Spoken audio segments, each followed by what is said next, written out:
어떤 성도가 있었습니다.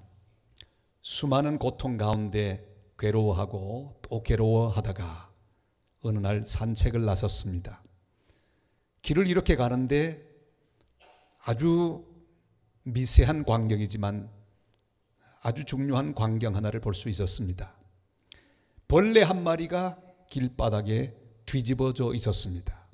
그리고 이 다리를 허공을 향해 휘젓고 있는 모습을 보니 가련하기 짝이 없었습니다. 아무리 애를 써도 바로 일어날 수가 없었습니다. 그래서 하도 불쌍해서 그 벌레를 잡아서 바로 놓아주었습니다. 그랬더니 이 벌레가 나무 가지 위로 기어서 올라갑니다. 한참을 올라가다가 날개짓하며 하늘 높이 올라가는 모습을 볼 수가 있었습니다. 그는 그 뒤집어진 벌레를 보면서 하나님을 묵상했습니다. 뒤집어진 채 어찌할 수 없어 버둥거리고 있는 자신의 모습이 그 벌레 속에 비추어져 보였던 것입니다. 우리가 세상을 살면 이 뒤집어진 벌레처럼 아무리 바둥거려 보아도 어찌할 수 없는 상황을 만납니다. 그러나 바로 그때는 하나님의 구원이 나에게 임할 때입니다. 하나님이 찾아오셔서 바로 뒤집어 주시기만 하면 얼마든지 다시 비상할 수 있습니다. 우리는 하나님 앞에서 새롭게 은혜를 받기만 하면 언제든지 새로 서서 하나님 앞에 영광을 돌릴 수가 있는 하나님의 사람들입니다. 오늘의 이 시편을 기록한 사람은 성경에 기록되지는 않았으나 모든 학자들이 다윗의 시편이라고 그렇게 짐작합니다. 그의 상황은 바로 뒤집어져 있는 그런 상황과도 같았습니다. 그러나 그가 고통 중에 부러지셨더니 주님께서 응답하시고 그를 넓은 곳으로 옮겨주셨습니다. 어떤 곳에 있든지 어떤 상황 가운데 있든지 내가 다시 회복되는 길은 하나님께 피하는 길밖에는 없습니다. 뒤집어진 내 인생을 바로 잡아주실 구원의 하나님께 피하는 것, 그것이 우리의 인생의 답일 것입니다. 주님은 오늘 우리를 향해서 여호와께 피하라 말씀하고 계십니다. 하나님께 피하기 위하여 우리가 기억할 것은 무엇입니까? 먼저 우리는 여호와 하나님이 내 편이심을 알아야 합니다. 우리 6절 말씀을 다 같이 읽겠습니다. 여호와는 내 편이시라 내가 두려워하지 아니하리니 사람이 내게 어찌할까. 아멘. 우리가 인생을 살면서 가장 크게 착각하는 것이 무엇입니까? 그것은 바로 적인데도 동지로 생각할 때가 옵니다. 동지인데도 적으로 생각할 때가 옵니다. 적과 동지에 대한 착각이 인생의 가장 큰 실수입니다. 지금 분명히 적과 동침하고 있는데 그 적을 친구로 생각을 하고 있습니다. 아무리 그럴듯하게 보여도 잘못된 상대를 내 편으로 착각하면 안 됩니다. 도울 힘이 없는 인간을 내 편으로 생각하면 낭패를 당할 수밖에 없습니다. 다윗이 그것을 경험했습니다. 용감하게 골리앗을 물맷돌로 넘어뜨린 다윗. 그는 하나님의 은혜 가운데 이 나라 임금 사울의 사위가 되었습니다. 얼마나 굉장합니까? 그는 생각했을 것입니다. 야, 이제 드디어 저분을 통해서 내 인생이 활짝 열리는구나. 여러분, 왕의 사위가 되었으니 얼마나 신나겠습니까? 그의 모든 희망은 사울에게 있었습니다. 사울 때문에 자기 인생의 모든 기회가 찾아왔다고 생각하고 있었습니다. 그러나 그게 아니었습니다. 다윗의 승승장구를 시기하는 사울은 그를 죽이려고 했습니다. 다윗은 비로소 깨닫습니다. 죽을 고비를 넘고 나서야 비로소 고개를 주님을 향해 돌리고 그에게 피하기 시작했습니다. 나의 힘이 되신 여호와여, 내가 주를 사랑하나이다. 오직 하나님만이 그의 편이심을 깨닫고 고백하게 되었습니다. 저는 목회를 하면서 안타까운 일들을 많이 보았습니다. 성도들이 어려움을 당하면 저도 얼마나 마음이 아픈지 몰라요. 기도하면서 함께 고통을 당합니다. 그 여러 고통 가운데 참으로 힘겹게 다가오는 고통들이 있었습니다. 성도들이 정치가 앞에 줄을 섰다가 그에게 희망을 걸고 그에게 모든 것을 걸었다가 허탈하게 무너지는 그런 광경을 보면 얼마나 마음이 아픈지요. 이번에 실버 예배부의 어르신들이 매달 조금씩 헌금을 해서 2년 동안 모아서 라후종 마을에 교회를 개척했습니다. 아름다운 건물이 헌당되었습니다. 얼마나 아름다운지요. 지금 이제 테이프를 커팅하기 위해서 먼저 일부 예배를 드리고 있는 그런 광경입니다. 교회가 개척되고 건물이 세워지기까지 많은 간증이 있었습니다. 그 마을에는 제일 큰 무당이 살고 있었습니다.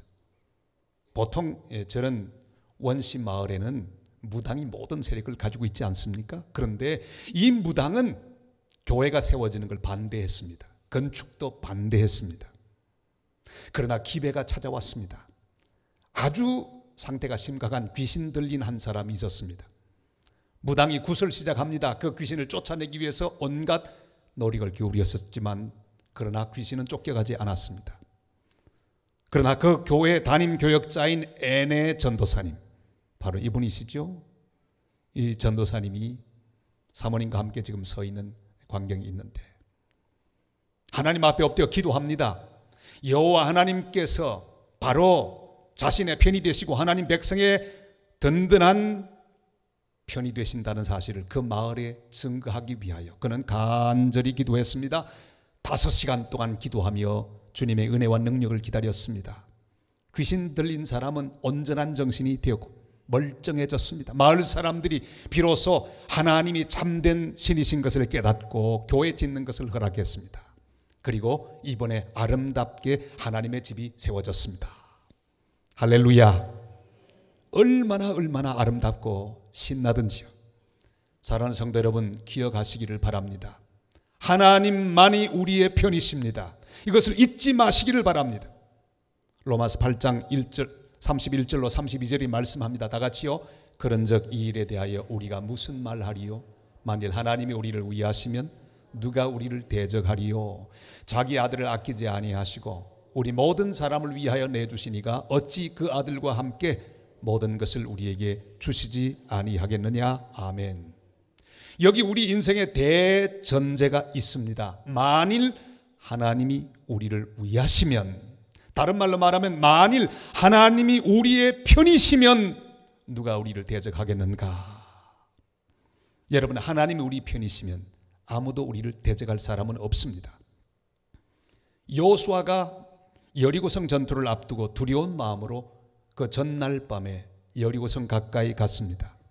거기 한 사람을 만납니다. 칼을 빼들고 있는 사람을 보았습니다. 여호수아가 묻습니다. 우리 편인지 적의 편인지 분명히 말하라. 그때 이 사람은 말합니다. 나는 여호와 하나님의 보냄을 받은 여호와의 군대 장관이라 그랬어요. 바로 하나님의 군대 장관님을 보여주었습니다. 너는 내 앞에서 신을 벗어라. 무슨 뜻입니까?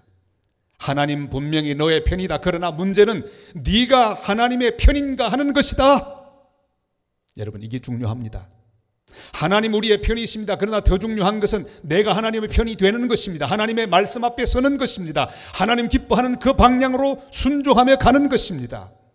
우리가 하나님의 편에 서 있기만 하면 아무리 연약하고 부족하고 상황이 좋지 않아도 하나님은 우리를 위하시고 우리와 함께 싸우셔서 이기게 하여 주실 것입니다. 날마다 여호와 하나님만을 내 편으로 삼아 승리하는 복된 성도들 다 되시기를 주님의 이름으로 축복합니다.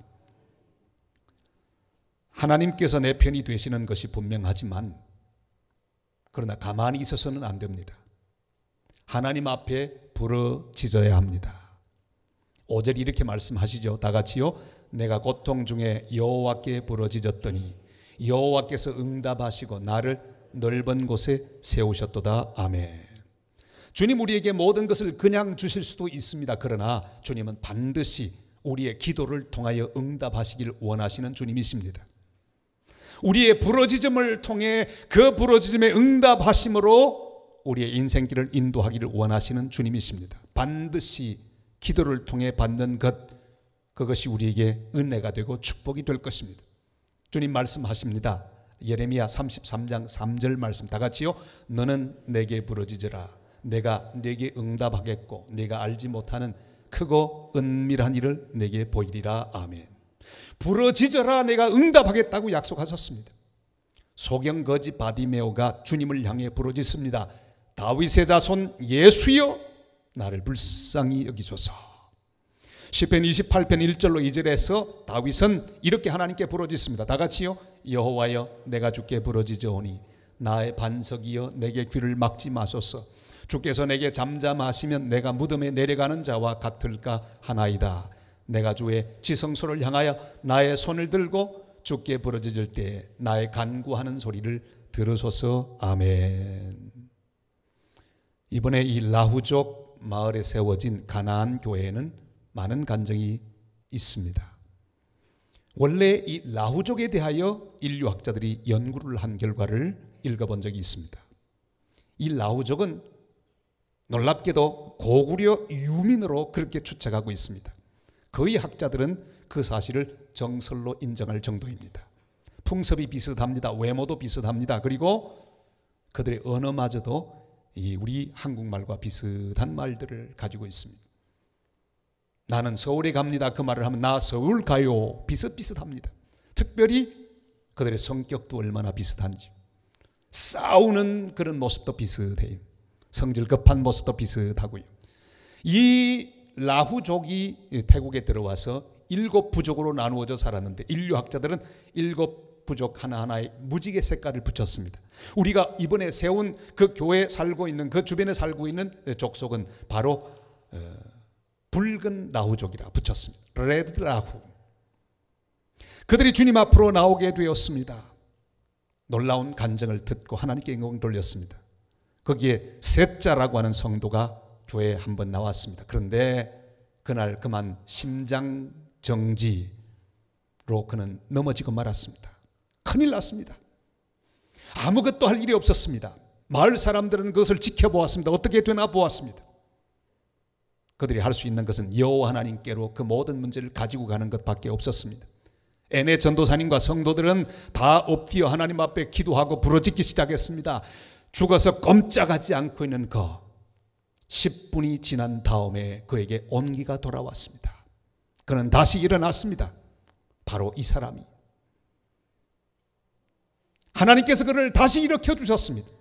그 지역에 살고 있는 많은 사람들이 그 광경을 보고 박수를 치며 하나님께 영광을 돌렸습니다. 사신 우상과 잘못된 세계관에 젖어 사는 그들을 위하여 하나님께서 표적을 보여주셨습니다. 이 사건을 통해 많은 원주민들이 교회로 나오게 되었습니다. 여러분, 기도할 시간이 있다면 아직 늦지 않은 겁니다. 기도할 믿음이 있다면 충분한 믿음이 있는 것입니다. 하나님 앞에 엎드려 기도할 마음과 자세가 있다면 아직도 그에게 희망이 있습니다. 사울 왕이 거의 망하고 있을 때 그에게는 기도할 마음이 없었습니다. 여러분, 내가 기도할 마음만 가지고 있어도 희망이 있습니다. 근데 사울 왕은 기도할 마음이 없었습니다. 어디로 갔을까요? 무당을 찾아갔습니다. 엔돌의 신접한 여인 무당을 찾아갔습니다. 여러분, 무당을 찾는 사람은 망할 수밖에 없습니다. 하나님께 피하고 하나님께 부르짖지 않고 무당을 찾아갔던 사울, 결국 다 망하고 말았습니다. 주님 말씀하시죠. 시편 146편 3절로 5절 말씀 다 같이요. 귀인들을 의지하지 말며 도울 힘이 없는 인생도 의지하지 말지니 그의 호흡이 끊어지면 흙으로 돌아가서 그날에 그의 생각이 소멸하리로다. 야곱의 하나님을 자기의 도움으로 삼으며 여호와 자기 하나님에게 자기의 소망을 두는 자는 복이 있도다. 아멘.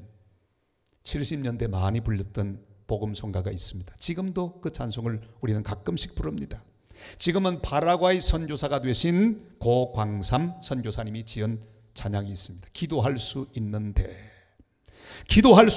왜 걱정하십니까? 기도하면서 왜 염려하십니까? 기도할 수 있는데 왜 실망하십니까? 기도하면서 왜 방황하십니까? 주님 앞에 무릎 꿇고 간구해 보세요. 마음을 정결하게 뜻을 다하여 기도할 수 있는데 왜 걱정하십니까? 기도할 수 있는데 왜 염려하십니까? 그렇습니다. 기도할 수 있으면 희망이 있습니다. 기도할 믿음만 있어도 충분히 그 믿음으로 다시 일어날 수 있습니다. 부러지질 수 있는 믿음만 있고 간구할 수 있는 마음만 있어도 하나님은 그를 통해 놀라운 역사를 이룰 수가 있습니다.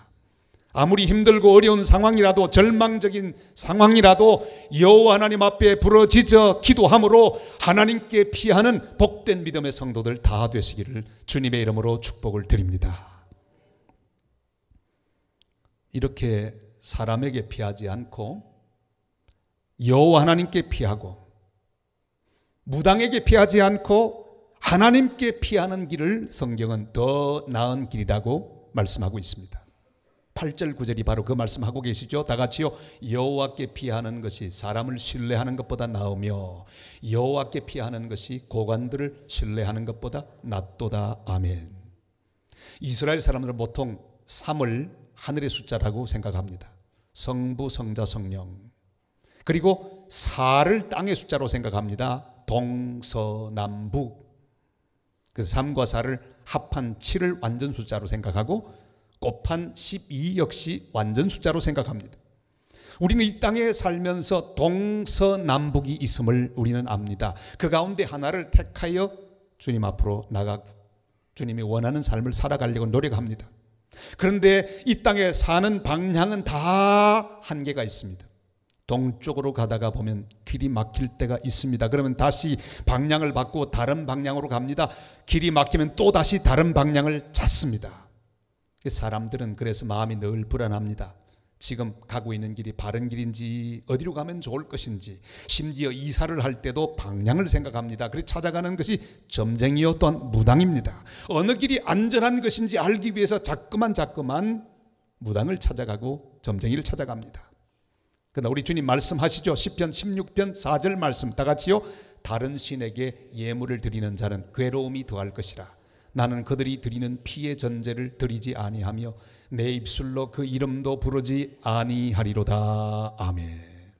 또한 이사야 44장 9절도 말씀합니다. 다 같이 우상을 만드는 자는 다 허망하도다. 그들이 원하는 것들은 무익한 것이거늘 그것들의 증인들은 보지도 못하며 알지도 못하니 그러므로 수치를 당하리라. 아멘. 여러분, 주님이 말씀하시는 방향은 동도 아니고 서도 아니고 남도 아니고 북도 아닙니다. 이 땅에 절대적인 방향은 없습니다. 주님은 우리에게 제5의 방향을 말씀하십니다. 그것은 바로 하나님께로 향하는 길입니다. 이것이 바로 더 나은 길. 그러나 비교 우위에 있는 길이 아니라 가장 안전한 길, 그것은 바로 하나님께로 가는 길입니다. 네 방향이 다 막혀도 하늘로 열린 제5 방향은 막히지 않습니다. 바울 신라가 빌립보 감옥에서 막혔습니다. 동서남북이 막혔습니다. 그러나 밤중쯤 되어 하나님 앞에 부러지져 간구할 때 제5의 길을 통하여 우리 하나님 응답하시고 감옥문을 활짝 열어 그곳에 복음이 전파되게 하셨습니다. 다니엘은 사면 초가의 상황에 있었습니다. 그러나 하늘문이 열린 것을 보았기에 그는 계속 기도했습니다. 사자굴 역시 동서남북이 모두 막힌 길입니다. 그러나 그때 그는 하늘의 문을 향해 부르짖고 하늘 문을 통해 자기에게 찾아온 놀라운 은혜를 체험하고 능력을 체험할 수가 있었습니다. 이번에 헌당 예배를 모두 마쳤습니다. 얼마나 기쁨이 충만하든지. 그런데 거기 우리 에이블 목사님, 라우족의 모든 사람들을 돌보는 그런 지도자 목사님, 아주 영어도 잘하시고 인물도 잘생긴 라우족 추장격에 해당하는 그런 목사님이 저에게 부탁합니다. 목사님, 오늘 세례식이 있는데 목사님이 세례를 집례해 주셔야 되겠습니다. 그 아래쪽에 계곡물이 흐르고 있었습니다. 그곳에 가서 이 짜라고 하는 청년에게 세례를 베풀었습니다. 이 청년은 불과 얼마 전까지 마약에 찌들어 있는 청년이었습니다. 그는 자신의 모든 인생의 방향을 마약하는 것으로 생각하고 부지런히 돈 벌어 마약을 하고 그렇게 매일매일 살던 방향을 잃어버린 사람이었습니다. 할 수 있는 것이 아무것도 없었습니다. 많은 마을 사람들은 그를 비웃었습니다. 그에게 돌을 던졌습니다. 희망 없는 삶을 살던 청년. 그러나 그는 새로운 인생길을 발견합니다. 교회로 찾아왔습니다. 그리고 하나님의 말씀 성경을 공부하기 시작합니다. 그에게 제5방향이 열리기 시작했습니다. 그는 말씀 앞에 깨어졌습니다. 그리고 세례를 받게 되었습니다. 물속에 잠그는데 저는 그 머리를 잡고 더 힘껏 확 집어넣었어요. 주여, 이 사람이 완전히 죽게 하옵소서. 물 밖에 있는 성도들은 기쁨으로 찬송하며 그의 새로운 출발을 축하해 주었습니다. 사랑하는 여러분, 우리 앞에는 두 길이 있습니다. 사람을 의지하는 길과 하나님을 의지하는 길, 물질을 의지하는 길과 하나님을 의지하는 길, 사람에게 피하는 길과 하나님께 피하는 길. 주님은 우리에게 더 나은 길을 말씀합니다. 하나님께 피하는 것이 사람에게 피하는 것보다 나으며 하나님께 피하는 것, 고관들을 신뢰하는 것보다 낫도다. 좀 더 낫다는 말씀이 아닙니다. 가장 나으며 확실하게 낫다고 주님은 우리에게 말씀하고 있습니다. 요즘 우리가 제일 자주 듣는 단어가 하나가 있습니다. 비선실세. 이 말을 너무너무 자주 듣습니다. 근데 이건 어제 오늘의 이야기가 아닙니다. 인류 역사 여기저기에 그 이야기는 많이 나옵니다. 그 거대한 나라 제정 러시아가 망할 때도 비선실세가 있었습니다. 그것 때문에 망했습니다. 엉터리 승려 그레고리 라스푸틴이라고 하는 사람, 바로 이 사람이죠. 니콜라스 2세 황제, 그리고 왕후 알렉산드라, 그의 문제가 있었을 때 다가왔습니다. 그 아들 알렉세이가 혈루병에 걸렸습니다. 그런데 바로 이 라스푸틴이 찾아와서 고쳐주었습니다.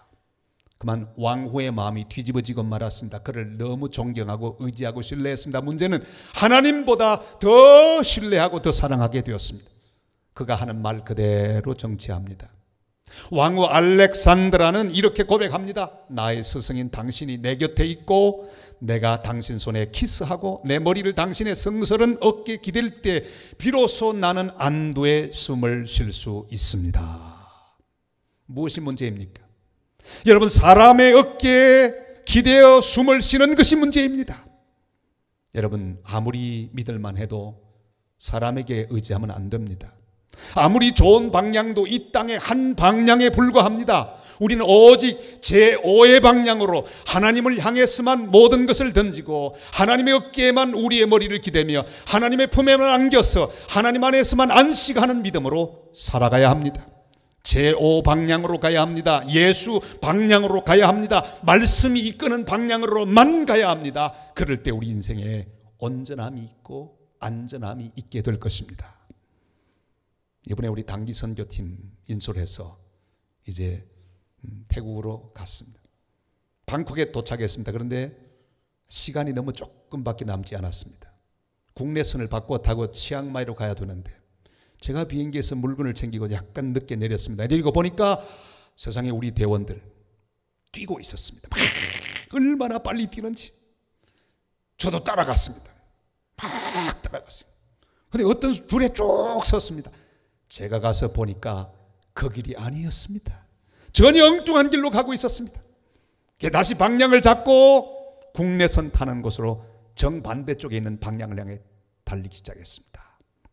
그리고 간신히 비행기를 타고 치앙마이에 도착할 수가 있었습니다. 여러분, 남이 뛴다고 함부로 같이 뛰지 마시기를 바랍니다. 방향을 확인해야 합니다. 잘못된 방향으로는 뛰어보았자 아무 소용이 없습니다. 빨리 가봤자 소용도 없습니다. 지금 어디를 향해 뛰고 있는지를 확인해야 합니다. 주님을 생각하며 뛰어야 합니다. 주님의 십자가를 생각해야 합니다. 예수님이 가신 그 방향으로 가야만 바른 방향으로 가게 될 것입니다. 주님께 피해야 합니다. 사람에게 피하지 말고 물질에게 피하지 말고 권력에게 피하지 말고 오직 주님께만 피하는 성도들이 되시기를 바랍니다. 그리고 주님께 부르짖어야 합니다. 주님은 내 편이 되셔서 나를 인도하시고 도와주실 것입니다. 내 편이신 예수님과 함께 예수님 가시는 방향으로 나아가는 복된 성도들, 복된 교회, 복된 인생들 다 되시기를 주님의 이름으로 축복합니다.